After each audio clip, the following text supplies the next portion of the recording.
A'udzu billahi minasyaitonir rajim. Bismillahirrahmanirrahim. Assalamualaikum warahmatullahi wabarakatuh. Alhamdulillahi rabbil alamin. Wassalatu wassalamu ala asrafil anbiya'i wal mursalin Sayyidina wa maulana Muhammadin wa ala alihi wa sahbihi ajma'in. Subhanaka la ilma lana illa ma 'allamtana innaka antal alimul hakim.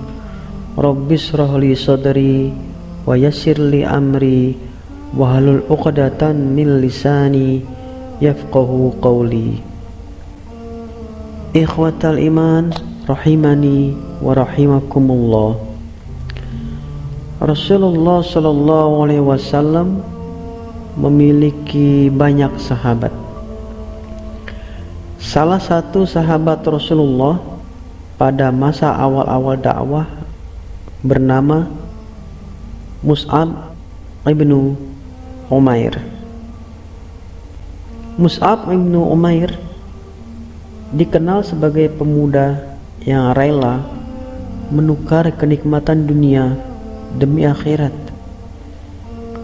Pemuda ini berasal dari kota Makkah yang kemudian dipilih oleh Rasulullah sallallahu alaihi wasallam untuk menjadi duta Islam pertama untuk berdakwah di kota Yathrib atau sekarang Madinah. Mus'ab bin Umair dilahirkan pada tahun 585 Masehi atau kurang lebih 14 tahun lebih muda dari Rasulullah sallallahu alaihi wasallam. Mus'ab dikenal sebagai pemuda yang berwajah tampan, sangat ganteng dia, dan dari keluarga kaya. Lihat kurangnya apa? Sudah tampan, kaya. Jadi Mus'ab itu idola wanita di Makkah pada waktu itu. Jadi tidak heran jika dia terbiasa dengan gelimangan harta dan kenikmatan duniawi. Salah satu kebiasaan Mus'ab untuk menikmati kenikmatan dunianya adalah meminum khamar dan berpesta. Jadi dia itu raja pesta, raja mabuk juga.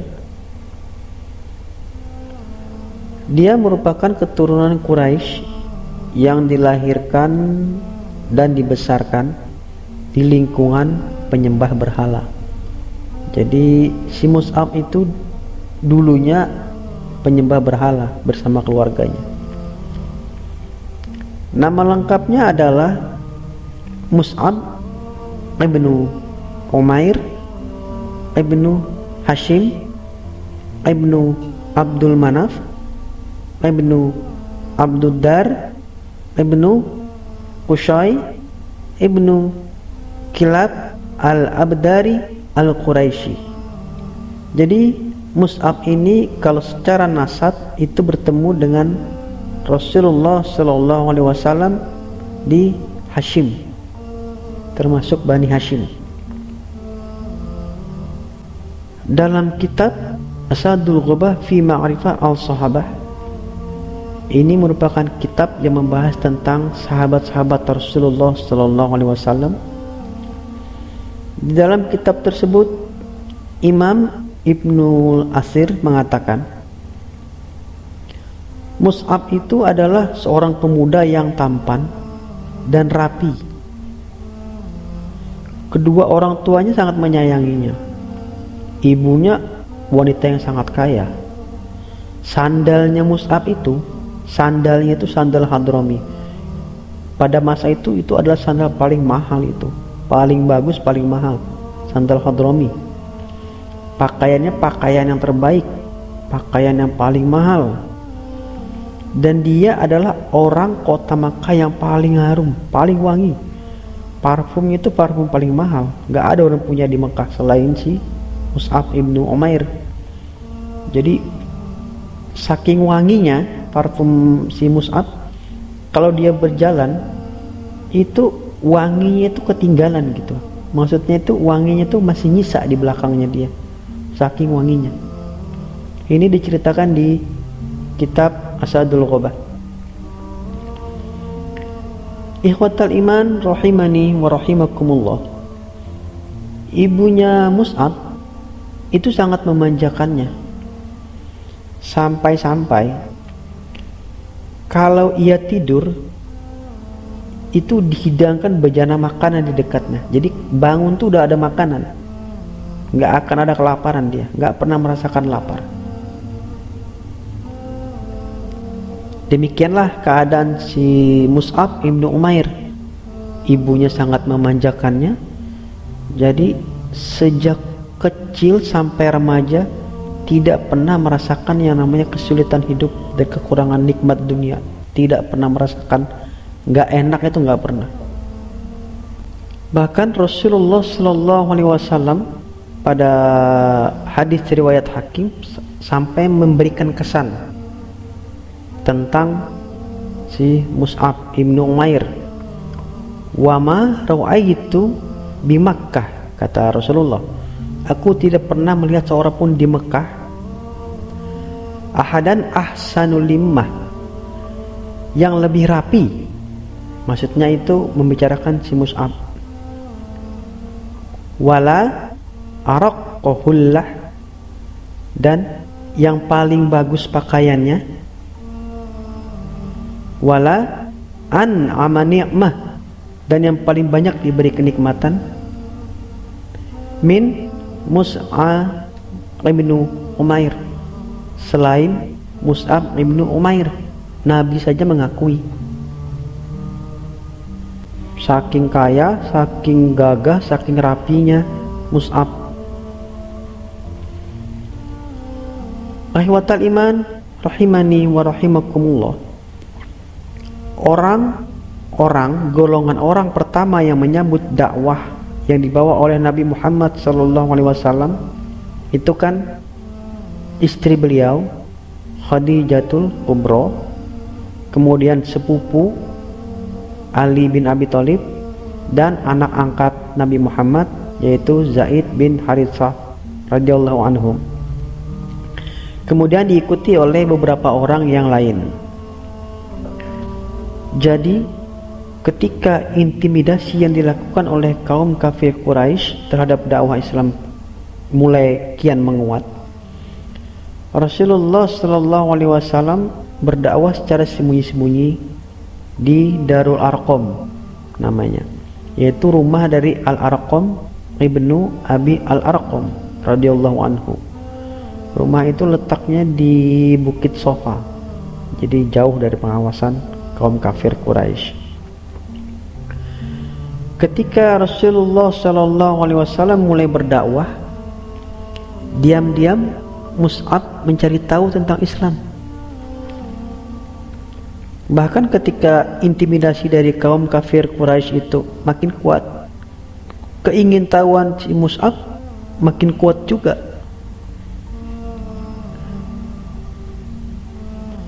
Mus'ab ibnu Umair yang hidup di lingkungan penyembah berhala, pecandu khamr, penggemar pesta, Allah beri cahaya di hatinya sehingga ia mampu membedakan agama yang lurus dan yang menyimpang. Mana yang lurus, mana yang menyimpang. Jadi Mus'ab bin Umair itu mengikuti dakwah Rasulullah itu secara diam-diam. Diikutin diam-diam, diikutin diam-diam, sampai hatinya itu terketuk untuk memeluk Islam. Kemudian Mus'ab bin Umair masuk Islam dengan sembunyi-sembunyi juga, agar tidak diketahui oleh keluarganya, karena keluarganya kan penyembah berhala, agama nenek moyang. Dia mendatangi Rasulullah Sallallahu Alaihi Wasallam di Darul Arqam dan menyatakan keimanannya, tapi masih secara sembunyi-sembunyi. Dia beribadahnya sembunyi-sembunyi, ikut pengajian Rasulullah sembunyi-sembunyi. Namun qadarullah, Suatu hari si Utsman ibnu Thalhah itu melihat gerak-gerik Mus'ab. Dia curiga, diikutinlah si Mus'ab ini, kemana sih, kata dia. Pas dilihat ke Darul Arqam, terus dilihat beribadah, wah ini sudah mengikut agamanya Muhammad SAW, kata si Utsman. Maka ia pun melaporkan apa yang dilihat itu kepada ibunya Mus'ab, yaitu Khunais binti Malik. Jadi begitu mengetahui putra kesayangannya meninggalkan agama nenek moyangnya, ibu Mus'ab sangat kecewa sekali dia. Bahkan sampai mengancam bahwa Mus'ab tidak akan dikasih makan dan minum, serta terus berdiri tanpa naungan, jadi dipanasin dengan matahari, nggak dikasih naungan. Mau siang mau malam dingin, siang panas, sampai nanti meninggalkan agama Islam dan balik lagi ke agama nenek moyang. Begitu kata ibunya Mus'ab.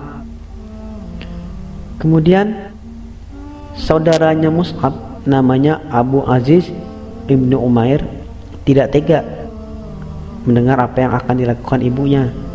Jadi kata si Abu Aziz ibnu Umair itu, udah aja bu, nggak apa-apa, kata dia, biarin aja.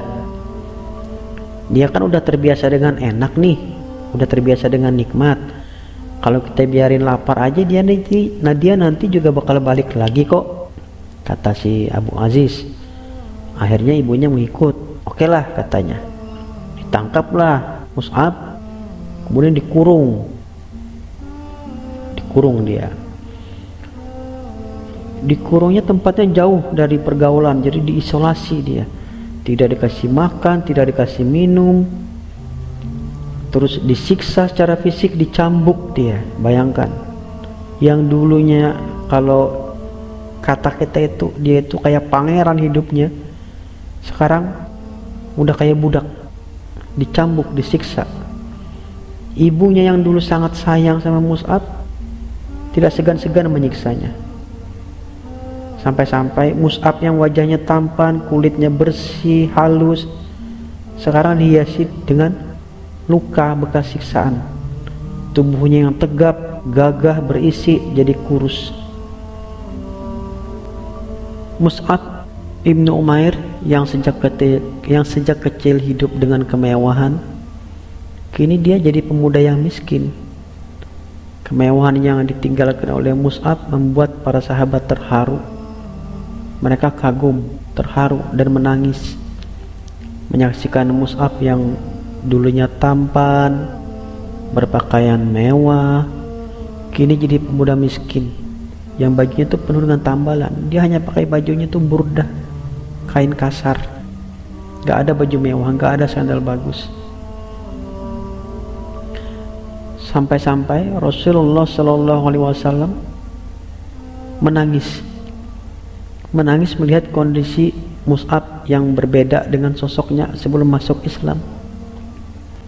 Dalam riwayat, Sayyidina Ali berkata, jadi suatu hari mereka kan lagi duduk bersama Rasulullah SAW di masjid, lalu muncullah Mus'ab ibnu Umair. Dia pakai kain burdah yang kasar, yang penuh dengan tambalan. Jadi ketika Rasulullah SAW melihat, beliau menangis dan teringat kenikmatan yang Mus'ab dapatkan dahulu sebelum masuk Islam. Kasihan, Rasulullah itu melihatnya kasihan. Bahkan Sa'ad ibnu Abi Waqqas radhiyallahu anhu itu turut menggambarkan bagaimana kondisi Mus'ab ketika itu. Kata Sa'ad ibnu Abi Waqqas, dulu saat masih bersama orang tuanya, Mus'ab ibnu Umair adalah pemuda Makkah yang paling harum. Ketika ia mengalami apa yang kami alami, maksudnya diintimidasi oleh orang-orang kafir Quraisy, keadaannya berubah, berbalik 180 derajat. Kulitnya sekarang pecah-pecah, mengelupas, terus tertatih-tatih, kadang sampai tidak memperjalan, kadang kami ulurkan busur-busur panah kami lalu dipapah, jalannya sampai dipapah. Zubair ibnu Al-Awwam juga mengatakan, suatu ketika Rasulullah Shallallahu Alaihi Wasallam sedang duduk-duduk dengan sahabatnya di Masjid Quba. Masjid Quba itu ada di dekat kota Madinah, kurang lebih 5 km lah. Lalu muncul Mus'ab bin Umair dengan kain burdahnya. Bajunya itu dari kain burdah, kain kasar. Nggak bisa nutupin tubuhnya secara utuh karena sisa-sisa kain aja gitu. Bukan baju yang bagus yang penuh menutupin tubuh, bukan. Orang-orang pun menunduk. Mereka itu tidak tega melihat Mus'ab. Jadi sahabat aja itu tidak tega melihat kondisi Mus'ab. Kemudian Mus'ab mendekat dan mengucapkan salam. Semua sahabat menjawab salamnya. Kemudian Rasulullah Shallallahu Alaihi Wasallam memuji Mus'ab dan mengatakan hal-hal baik tentang si Mus'ab. Nabi kemudian bersabda, sungguh, kata Nabi, aku melihat Mus'ab tatkala bersama orang tuanya di Mekah. Nabi kan pernah lihat dulu Mus'ab itu seperti apa. Keduanya memuliakan dia dan memberinya berbagai macam fasilitas dan kenikmatan. Tidak ada pemuda Quraisy yang semisal dengan dirinya. Gak ada tandingannya dia itu di Mekah itu, gak ada tandingannya. Setelah itu dia tinggalkan semua itu, dia tinggalkan semua kenikmatan dunia demi menggapai ridha Allah dan menolong Rasulnya.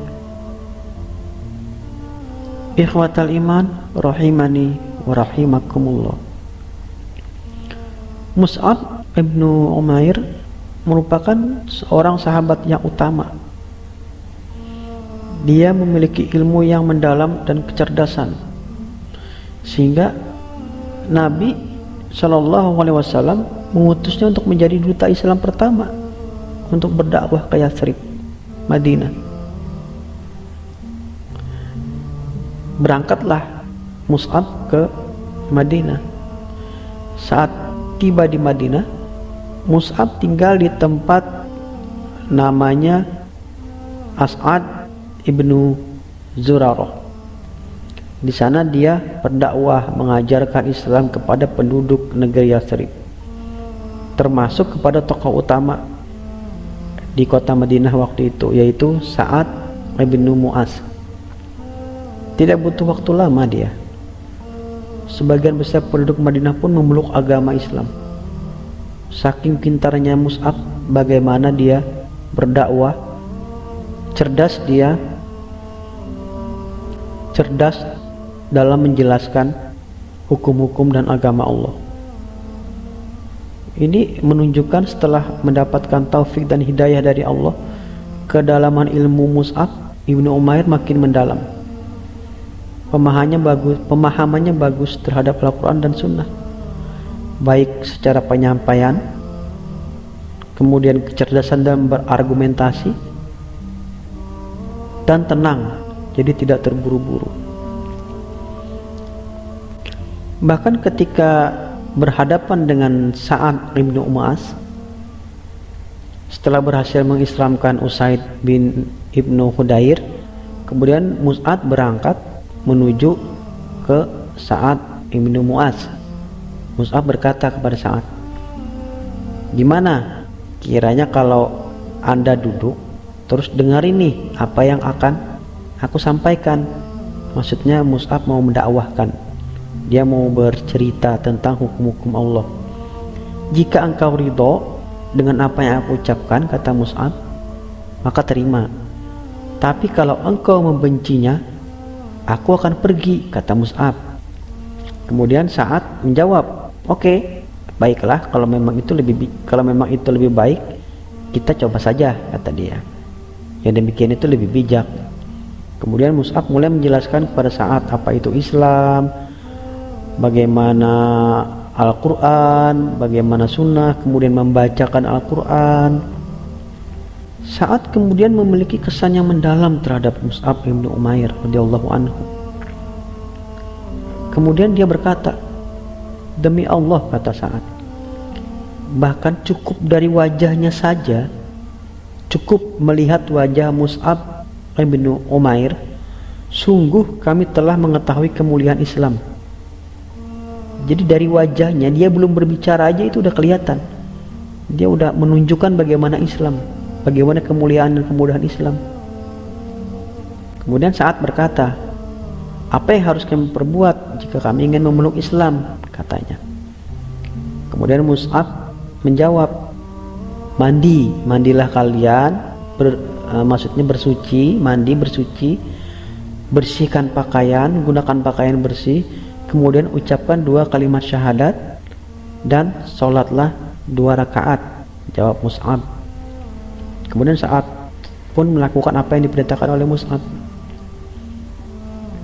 Ikhwatal iman rahimani wa rahimakumullah. Kemudian setelah itu Sa'ad berdiri dan berkata kepada kaumnya di Madinah, berpidato dia, wahai Bani Abdu Ashal, menurut kalian bagaimana aku? Apa yang kalian ketahui tentang kedudukanku di sisi kalian? Menurut kalian aku ini apa? Kata Sa'ad bertanya kepada kaumnya. Kemudian kaumnya itu menjawab, engkau adalah pemuka kami, bos kami, kalau kata kita sekarang itu, pemimpin kami, orang yang paling bagus pandangannya, paling lurus tabiatnya, bijak dia. Kemudian saat mengucapkan kalimat ini luar biasa. Kalimat ini menunjukkan begitu besarnya wibawanya Sa'ad di sisi kaumnya, dan pengaruhnya itu kuat bagi mereka. Sa'ad berkata kepada kaumnya, haram bagi laki-laki dan perempuan di antara kalian berbicara kepadaku sampai ia beriman kepada Allah dan Rasulnya, kata Sa'ad. Kemudian nggak sampai sore itu di Yatsrib itu, nggak sampai sore seluruh kaumnya, kaum Bani Abdu Ashal itu beriman, kecuali ada yang namanya Usairim, dia yang tidak beriman. Karena taufik dari Allah, kemudian hasil dakwah dari Mus'ab, Madinah pun menjadi tempat pilihan Nabi dan para sahabatnya untuk hijrah. Jadi Mus'ab itu diutus berdakwah ke Madinah itu sebelum Nabi hijrah. Makanya ketika Nabi hijrah itu langsung disambut. Orang Madinah sudah menyambut Nabi. Tola'al badru alaina. Kemudian kota itu disebut dengan kota Nabi Muhammad, Madinah An-Nabawiyah. Ikhwatal iman rahimani wa rahimakumullah. Mus'ab bin Umair itu merupakan pemegang bendera Islam di peperangan. Jadi dialah yang memegang panji bendera perang kalau di peperangan, di medan perang. Mus'ab di perang Badar ikut, di perang Uhud ikut, dan tugasnya sama, yaitu memegang bendera perang, bendera Islam maksudnya. Jadi ketika pada perang Uhud, Nabi Muhammad SAW itu telah menyusun strategi. Nah, jadi ada yang namanya tempat itu Jabal Rumat. Nabi sudah menyusun 70 pemanah di situ. Kata Nabi, kalian jangan turun dari bukit ini. Mau kami menang atau kalah jangan turun pokoknya. Itu pesan Nabi. Akan tetapi ketika pasukan Nabi menang, jadi pasukan pemanah itu namanya manusia ya, mereka melihat harta rampasan, melihat sudah menang, turun mereka dari Jabal Rumat. Jadi pasukan muslim saat itu langsung tercerai-berai, berantakan. Nah, Pasukan kafir Quraisy waktu itu dipimpin oleh Khalid bin Walid. Waktu itu Khalid bin Walid masih belum masuk Islam. Melihat pasukan muslim bercerai-berai, berantakan, dia langsung balik lagi. Tadinya kan mau pergi, balik lagi, terus menyerbu lagi pasukan muslim yang bercerai-berai itu. Jadi ketika itu pasukan kafir Quraisy langsung menyerbu dan pengen menangkap Nabi. Jadi mereka cari Nabi.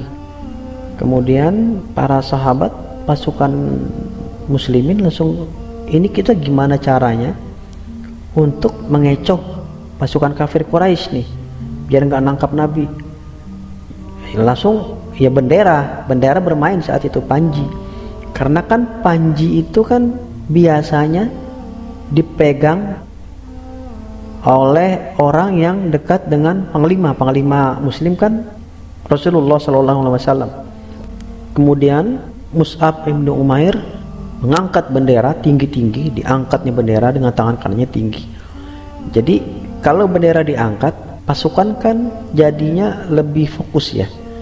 Zaman dulu itu kalau perang itu panji itulah pemersatunya. Jadi panji dinaikkan, mereka langsung bersatu.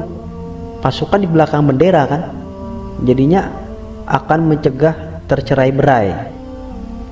Nah, dan musuh juga pasti akan menganggap, oh di situ tuh ada rasulnya, di situ di dekat bendera itu, kata mereka. Melihat hal tersebut, pasukan kafir Quraisy langsung berpikir, ini bendera sudah dinaikkan, bahaya ini, pasukan muslim akan bersatu lagi. Jadi gimana caranya biar bendera itu jatuh? Jadi caranya bukan menghancurkan pasukan, karena pasukan sudah bersatu, sulit untuk dihancurkan. Jadi caranya adalah meruntuhkan bendera, dan mereka berpikir ini bendera ada di rasulnya begitu. Kemudian ketika Mus'ab menaikkan bendera,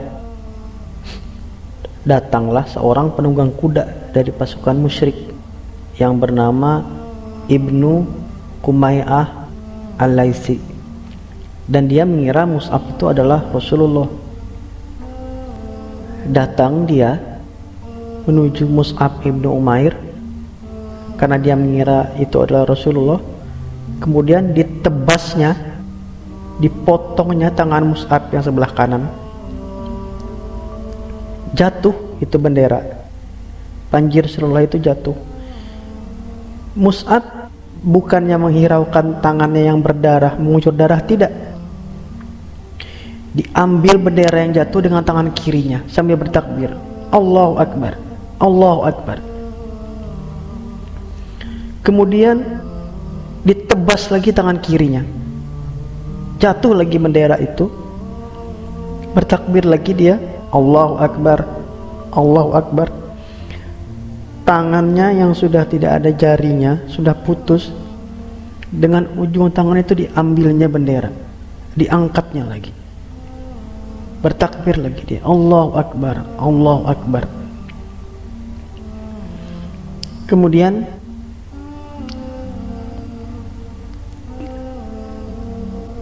didekapnya bendera biar tetap berdiri, biar pasukan tidak tercerai-berai, sambil bertakbir, Allahu Akbar, Allahu Akbar, dan sambil mengucapkan, membaca ayat Al-Quran, wa ma Muhammadun illa Rasul, Muhammad itu adalah seorang Rasul. Kemudian Ibnu Kumay'ah menusuk jantungnya Mus'ab 3 kali. Jatuhlah bendera tersebut. Setelah Mus'ab gugur, bendera jatuh. Kemudian Rasulullah menyerahkan bendera pasukan kepada Sayyidina Ali bin Abi Thalib. Kemudian Ibnu Kumay'ah kembali ke pasukan kafir Quraisy dan berkata, aku telah membunuh Muhammad, kata dia. Kemudian pasukan setelah selesai perang Uhud, setelah selesai pasukan kafir Quraisy pulang. Abu Hurairah mengisahkan, setelah perang Uhud usai, Rasulullah Shallallahu Alaihi Wasallam mencari sahabat-sahabatnya yang gugur di medan perang pada saat itu. Kemudian ketika melihat jasad Mus'ab ibnu Umair yang syahid dengan keadaan yang menyedihkan, beliau berhenti. Rasulullah berhenti melihat jasad Mus'ab yang tidak ada tangan, dadanya tembus dengan tombak sampai ke jantung, pakaiannya lusuh, mukanya lusuh. Kemudian Rasul membacakan Al-Quran surah Al-Ahzab ayat 23. Minal mu'minina rijalun sadaqu ma'ahadullaha alaihi. Di antara orang-orang mukmin itu ada orang-orang yang menepati apa yang telah mereka janjikan kepada Allah. Faminhum, maka di antara mereka, man qada nahbah, ada yang gugur. Wa minhum, dan di antara mereka, man yantazir, ada yang menunggu-nunggu. Maksudnya menunggu apakah menang perang ataukah mati syahid. Wa ma baddalu tabdila, dan mereka tidak merubah janji kepada Allah. Kepada para sahabat, Rasulullah mempersaksikan bahwa sahabat-sahabat yang gugur itu adalah semuanya syuhada. Mereka mati syahid, menjadi syuhada di sisi Allah. Kemudian Rasulullah Shallallahu Alaihi Wasallam dalam hadis Bukhari berkata tentang jasad Mus'ab, sungguh aku melihatmu ketika di Mekah, tidak ada seorang pun yang lebih baik pakaiannya dan rapi penampilannya daripada engkau, tapi sekarang rambutmu kusut dan pakaianmu hanyalah kain burdah, kata Nabi. Nabi sedih. Bahkan tidak ada sehelai kain kafan pun untuk menutupin jasadnya. Ditarik burdahnya ke kepala, kakinya terbuka. Ditarik menutup kaki, kepalanya terbuka. Jadi gimana ini Rasulullah, kata sahabat. Tutup kepalanya, kakinya tutup aja dengan rumput idhir. Itu kayak ilalang di padang pasir. Begitulah sekelumit kisah tentang seorang pemuda yang rela menukar kenikmatan dunia demi kalimat tauhid. Dia tinggalkan kenikmatan dunia, bahkan disiksa, tapi tetap dengan agama Allah, tetap membela Rasulnya, bahkan mati dengan keadaan paling mulia, yaitu mati syahid. Keimanan para sahabat itu, teman-teman, sangat luar biasa, sulit untuk kita tandingi. Maka pantaslah mereka itu dijuluki, Allah menjuluki mereka radhiyallahu anhu. Allah ridho dengan mereka, Allah ridho dengan perbuatan mereka. Mudah-mudahan kita walaupun tidak bisa mengikuti keimanan mereka, paling tidak kita bisa mengikuti jalan iman mereka, jalan takwa mereka, dan bisa mati dalam keadaan husnul khotimah dengan izin Allah. Wallahu a'lam bishawab. Subhanakallahumma wa bihamdika asyhadu an la ilaha illa anta astaghfiruka wa atubu ilaik. Wassalamualaikum warahmatullahi wabarakatuh.